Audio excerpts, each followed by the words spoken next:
நடிகரும் தேமுதிக தலைவரும் முன்னாள் சட்டமன்ற எதிர்க்கட்சி தலைவருமான விஜயகாந்த் உடல்நலம் பாதிக்கப்பட்டு சிகிச்சை பெற்றுட்டு வந்த நிலையில நேற்று காலை உயிரிழந்தார். இவரோட மறைவு தமிழக மக்கள் மத்தியில பெரும் அதிர்ச்சியையும் சோகத்தையும் ஏற்படுத்தியிருக்கு.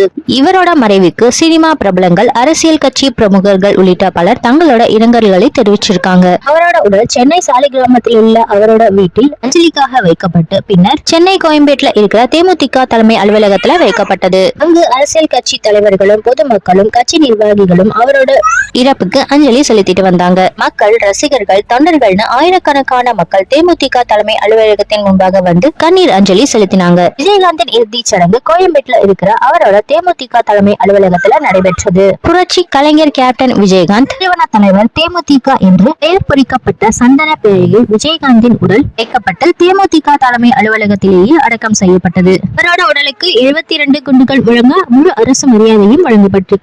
இறுதி மரியாதை நிகழ்வின் போது தமிழக முதல்வர் ஸ்டாலின், தெலுங்கானா ஆளுநர் தமிழிசை சவுந்தரராஜன், அமைச்சர்கள், முன்னாள் அமைச்சர்கள், மூத்த தலைவர்கள், மக்களவை உறுப்பினர்கள் உள்ளிட்ட பலர் பங்கேற்று அவரது உடலுக்கு மலர் வளையம் வைத்து தங்களோட இறுதி அஞ்சலியை தெரிவிச்சிருக்காங்க. விஜயகாந்தின் உடலுக்கு ரஜினி, கமல், விஜய்னு பல்வேறு திரை பிரபலங்களும் நேரில் சென்று தங்களோட அஞ்சலியை செலுத்தியிருக்காங்க. இந்நிலையில அஜித்குமார் தொலைபேசி வாயிலாக அவரோட குடும்பத்தை தொடர்பு கொண்டு இரங்கல் தெரிவித்ததாக தகவல்கள் வெளியாகி இருக்கு. மேலும் அஜித்குமார் விடாமுயற்சி படத்தோட படப்பிடிப்புக்காக அஜர்பைஜான் நாட்டுல இருக்கிறதுனால தொலைபேசி வாயிலாக தமிழோட இரங்கலை பதிவு செய்திருக்கிறதாக தெரிய வந்திருக்கு. அவர் வெளிநாட்டுல இருந்து வந்ததும் கேப்டன் குடும்பத்தை நேரில் சந்தித்து ஆறுதல் சொல்வாருன்னு எதிர்பார்க்கப்படுது.